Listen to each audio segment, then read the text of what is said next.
Ako'y isang Pinoy sa puso't diwa, Pinoy na isinilang sa ating bansa. Ako'y hindi sanay sa wikang mga banyaga, ako'y Pinoy na mayroong sariling wika.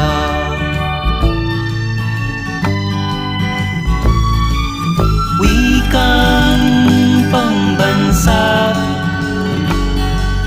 ang gamit kong salita,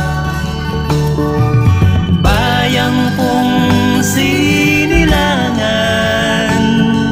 hangad kong lagi ang kalayaan. Sigat Jose Rizal nooy nagwika, siya ay nagpangalan